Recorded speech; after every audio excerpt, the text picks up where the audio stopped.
Okay, everything is working.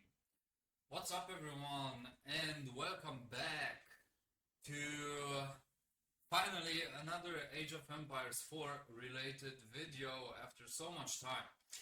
We are discussing Age of Empires stuff again in the wake of the announcement for the new DLC, which includes the Golden Horde.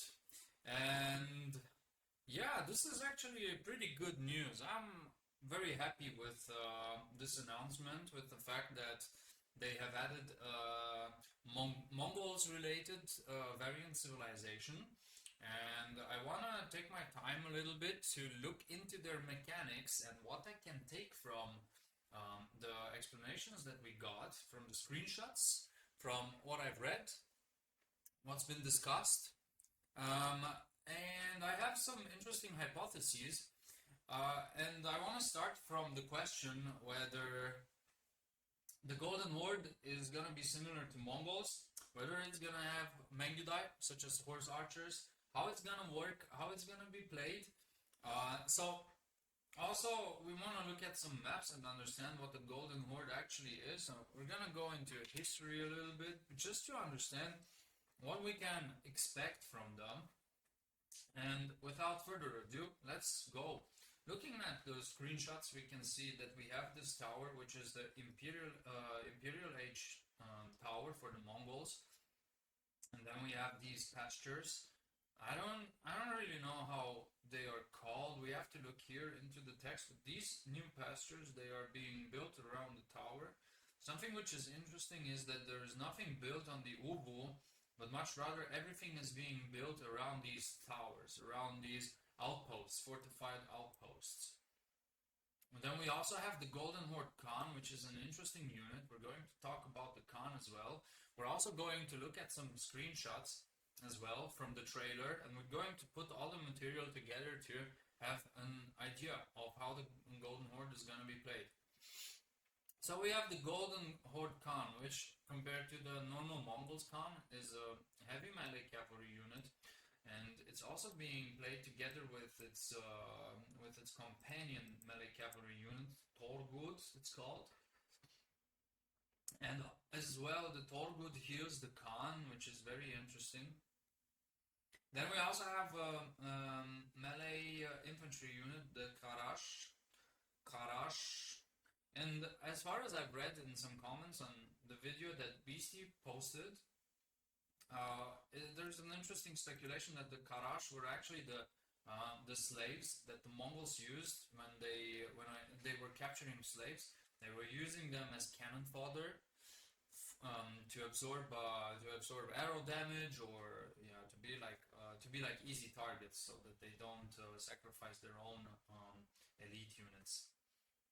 It's very interesting that we get bonuses. So how I see it is there are going to be lots of bonuses coming from the outposts, coming from the Khan, coming from the Torgut towards the Khan, and then the Karash. So it kind of puts you into a point where you have to mix in these units together to get the maximum effect. Then we also have the Beachhead Ram, which is interesting, and it shows that the Mongols and the Golden Horde were very focused on the idea of creating good siege units, on sieging down, besieging their enemies. That was actually a big part of the Mongol army, siege engineering, because as they advance further into Europe, and we're also going to talk a bit about this, as they advance further into Europe, they realized that they were fighting against civilizations that build castles, and their enemies hidden castles, so they had to come up with something. So they were actively trying to figure out how to besiege the castles. Okay, let's move on. Then we have the outposts, we have the stockyard. So this is how it's called. It's the stockyard, and then we also have edicts, which is also very interesting. And I think we're going to have lots of edicts. Let's look through the ages a little bit. My question is whether they are going to have Mangudai or not. This is actually very important, a very important question. because from the screenshots we can only see archers and crossbows. And I believe, my speculation is that there are going to be Mangudai. There are going to be horse archers, at least in some form or another. If not in Age 2, maybe it's going to happen in Age 3. Who knows? Because if we look at the unit roster, we only have so this civilization is focused on stable and barracks, which is also very interesting. And we don't get the full units from the archery range. We only get to see the crossbowmen from Age 3. That's all. And we have the men at arms. We have the Korgud, or how it was called. Let me see again. Karash, the Karash. Yeah. Kara, by the way, Kara actually means black in Mongolian language. So what that means, we don't know. Probably black was associated with lower class citizens and lower class people. The color black in terms of rank. So maybe this kind of suggests what kind of units the Karash were. Let's go next. So we don't have many units from the archery range, and I believe that it would be actually impossible for the Mongols, for the Golden Horde, not to have cavalry archers or Mangudai in some form or another. And let's see why. Okay, here is my speculation. Let's look at the Golden Horde. Let's look at the map a little bit, because I have prepared some stuff. So we have the map of the Golden Horde, and as we can see, it is actually the remnant of the Mongol Empire, minus Kiev and Galicia and Lithuania. So when the Mongol Empire dissolved, we had the Golden Horde that was left, and the Golden Horde kept on pushing towards Europe through Kiev, through through Hungary. And so the tactics actually stayed the same, and this is what makes me think that they were still using horse archers. And you can look at this. This is actually a painting, a depiction of the battle between the Mongols and the Polish force. And as we can see, the units consisted of cavalry, which is actually very, very interesting, because the European armies have realized that it's very important, in order to counter the Mongol army, it's very important to have heavy cavalry and to try to have a large number of cavalry units in order to chase the Mangudai or the horse archers. And as we can see here, as it is depicted, arrows flying from the left to the right. We have lots of horse archers here and skirmisher and mounted skirmishers. Lots of horse archers, right? This is actually a very interesting and beautiful painting. Beautiful, I mean, yeah, well, it's a very interesting painting, and it should suggest, pardon me, it should kind of tell us what we are looking for here. Okay, I have some other maps here, but yeah. So, this is the Empire of the Golden Horde. These are the Rus principalities. As we can see, someone pointed out that the Golden Horde is actually very similar to Rus. That's a very bad thing to say. The Rus and the Golden Horde, they were at war with each other all the time. And the Golden Horde actually began with a battle they won against the Rus. So that is one of the things. And the Golden Horde actually dissolved due to the Rus defeating the Golden Horde at the Battle of Kulikovo. I think this is the battle that kind of ended the Golden Horde. So yeah, let's get our facts straight. So it seems like the Golden Horde has actually subjugated the Kievan Rus historically. So this is like a little bit of lore. And if we look at this, then it's pretty clear to me, that that the Golden Horde will probably have horse archers to some extent. Maybe they won't have feudal age Mangudai, but they will probably have some units some mounted archer units later in the game, probably in the Castle Age, probably in the Imperial Age. That remains to be seen.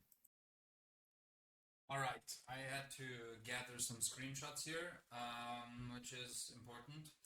And one thing I mentioned earlier, that the reign of the Mongol Empire and their terror in Europe actually started with their victory over the Rus. And this is what I actually meant. The Battle of the Kalka River, which is the first mission from the campaign for the Mongols in Age of Empires 4. And the thing I actually wanted to mention further was not this. This is actually interesting. I really like this depiction. You can see the Mangudai, the horse archers here. But the thing that I actually wanted to mention is here, the Battle of Mohi, which is part of the Mongol invasion in Europe against Hungary. Mongols burning the city of Pest, which is actually the capital of Hungary. So it was and is still the capital of Hungary, Pest, Budapest. And that actually allowed them to sweep through the Carpathians and through Transylvania and through this entire region of the parts of the Eastern Europe. Let's also take a look at the map again. So this is the Golden Horde at its greatest extent, where they dominated Moldavia, where they dominated parts of Wallachia, and also parts of Transylvania have been destroyed by the Mongols. But what I wanted to mention here, let me see. Yeah, we are talking about Mohi. We can see that, yeah, the battle took place between quite a lot of men. So Mongol losses, the Mongol army amounted to 80,000, and Hungarian losses have been at 60,000 to 100,000. 60,000 from 100,000. That's quite a lot. That's quite a lot. And then we can read that then the Mongols kept on sweeping the countryside of Hungary. Also, that they had mounted archers, because mounted horse archers, that's how it's called, pleonasm. So if you repeat yourself, whatever. So this also kind of proves that realistically or historically they should have some form of horse archers. And I'm going to give you another idea as to why I believe that, and if not, then there will be some form of mounted archery in the Golden Horde. Now let's look at the Khan. I'm not sure if this is the Khan, but what we can see here, this is from the trailer, by the way. I think you have seen it. What we can see here is that he is shooting a fire arrow. Probably this is a signal arrow that he is going for. On the hill we can see the mounted heavy cavalry. How were they called? Let's try to learn the name as well. Torgud. Okay, so these were the Torgud, the Khan's defenders. And this is the Khan. It actually looks different here from here. So this is probably the Age 1 Khan, and this is probably Age 2 or Age 3 Khan, because we can see the horse has been upgraded, so the horse is more armored. And next up, we can see that the same unit, so this is probably the Torgud, right? And this is probably the Khan because he has this banner. And also what I believe, and this is the speculation that I have made about a buff or an update for the Mongols, is to give Keshik, the heavy mounted cavalry, to give them a bow or the ability to shoot the bow every 10 seconds, similar to what the Malian Donzos can do. So this was my speculation. So it's a melee cav unit, but it has the ability to shoot arrows every 10 seconds, which are heavy piercing arrows, so to say. So maybe that's a possibility. And then, okay, this is the Khan without shooting the bow, and it's interesting that he has some sort of mace, some sort of scepter in his hand in this one, in this depiction, but he has a spear in this one and in this one. So I'm still unsure which one the Khan is, or what this kind of Khan can represent. So he's shooting a bow, so he's switching from melee to ranged. He's switching from melee to ranged. This is very interesting. And then if we look at the units of the Golden Horde, this is the Torgud, quite a lot of Torgud. We can also see that they look very similar to this Khan, right? So they are pretty similar. If you look at the armor, if you look at the fact that there is like this part of the saddle, or the armor under the saddle is going a little bit lower, and we can see this here somehow. I kind of have that feeling that it looks like this. So maybe these heavy cavalry units, they can shoot the bow, or they have the ability to shoot the bow,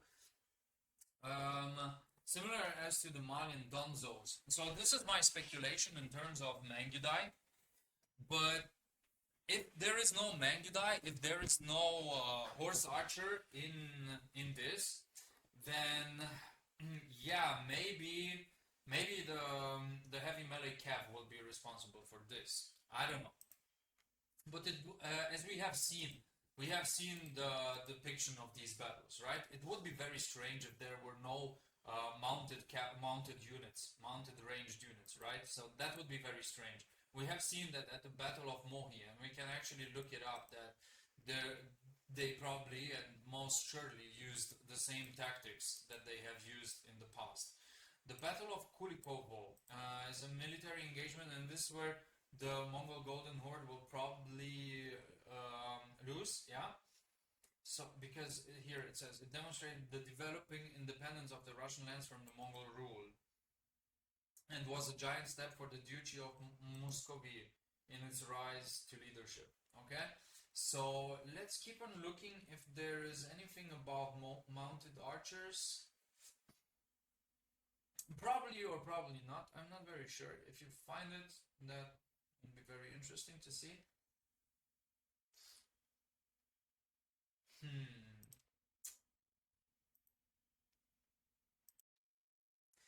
Yeah, okay, so I decided to look up the Battle of Mohi, and probably it would be best to look at one of the documentaries, maybe from Kings and Generals or so.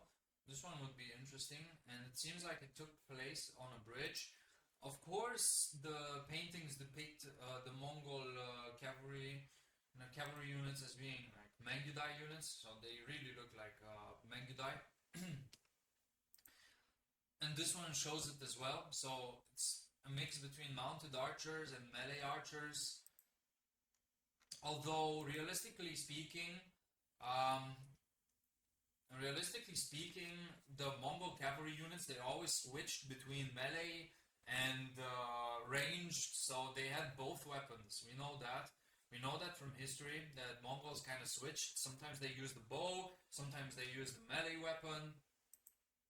And yeah, we can also see that Batu Khan actually liked to use the same tactics.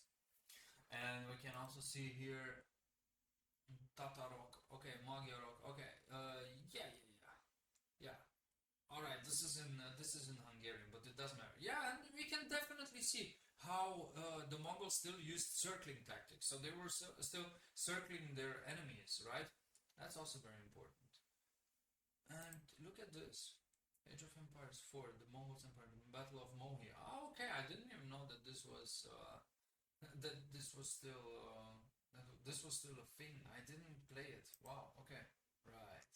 Right. So yeah, okay, this is the problem on my part, that I didn't play the Mongols campaign, or I did play the Mongols campaign, but I didn't remember that it was called the Battle of Mohi. Nonetheless, this is my speculation. This is my hypothesis in regards to Mongols, to the Golden Horde Mangudai unit, whether they're going to have it or not.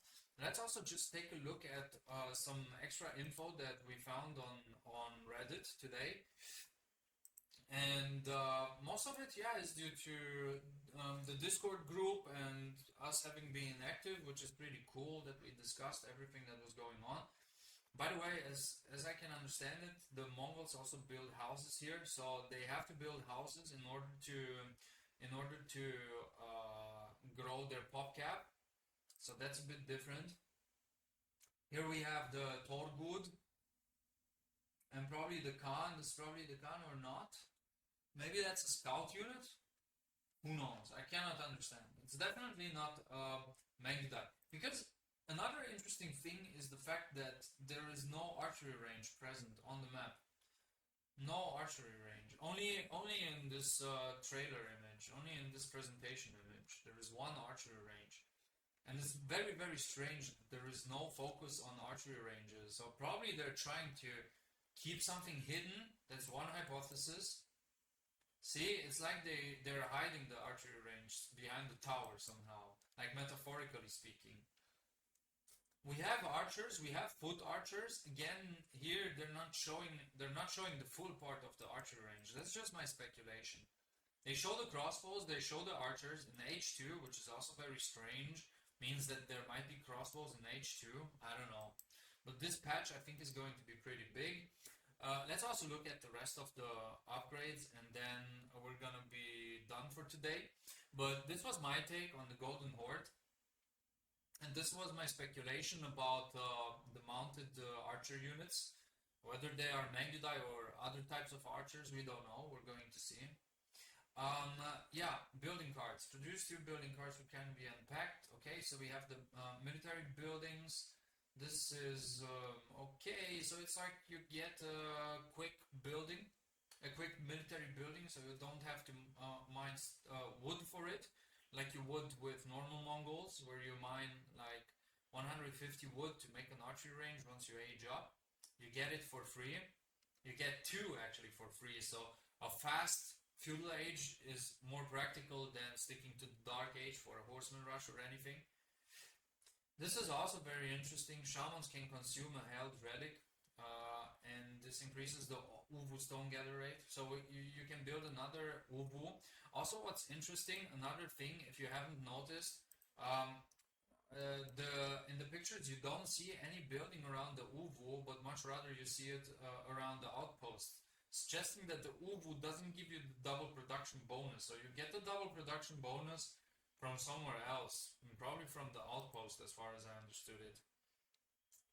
Okay, stone armies. The Golden 10 can rapidly produce unique units at discounted stone cost. So this unique units thing, this also leads me to think that there might be some mounted horse archers here.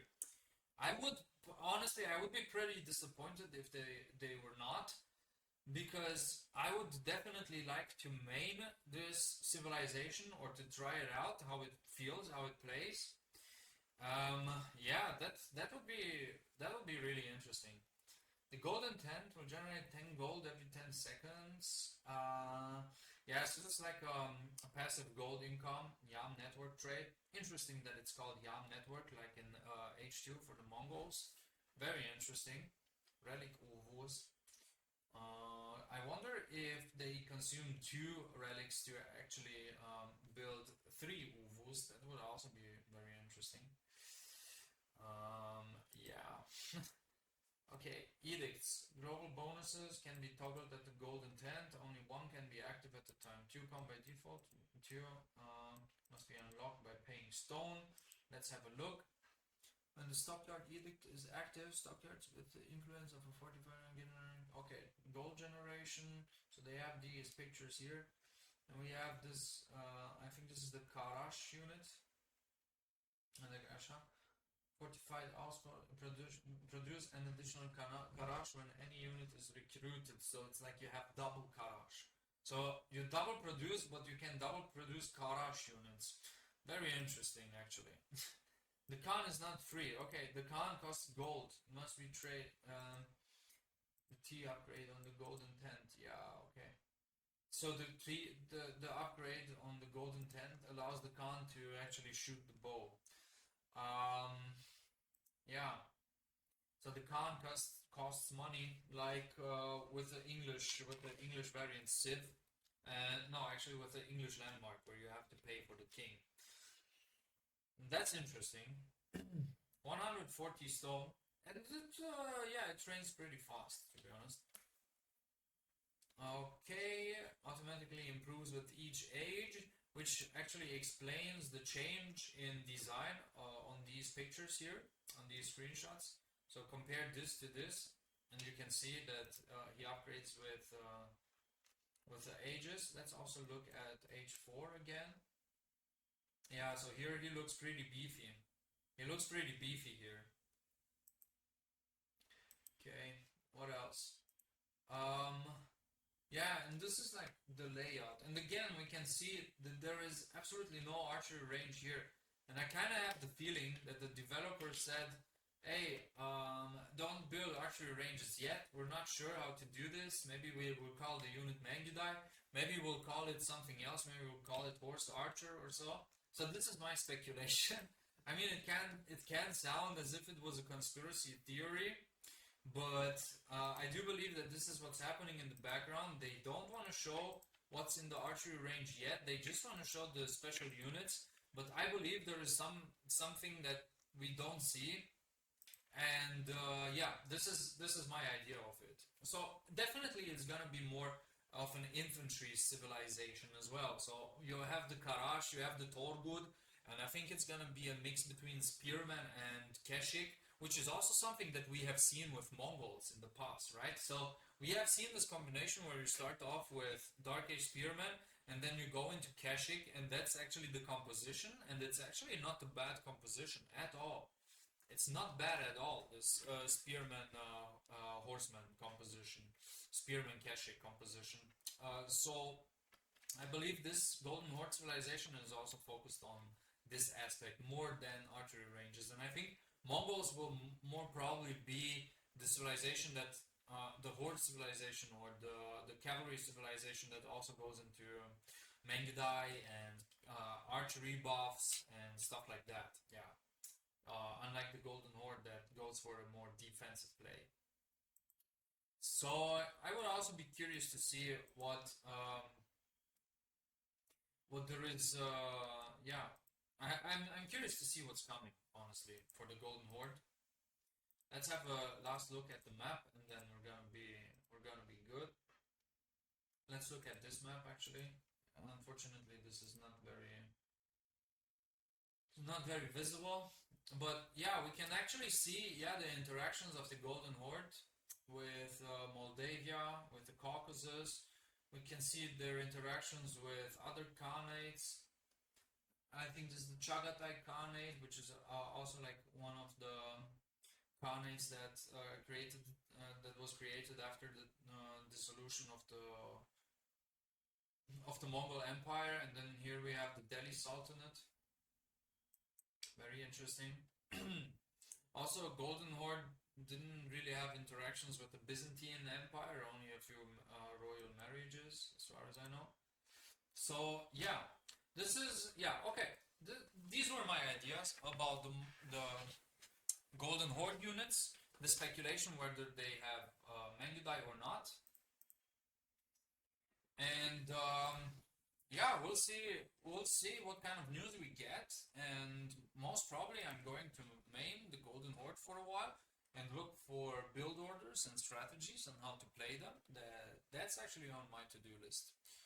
Other than that, stick around. We have so much more stuff to discuss besides Age of Empires, and I hope you've been enjoying my recent videos. This was my take on the Golden Horde, and see you in the next one. Goodbye.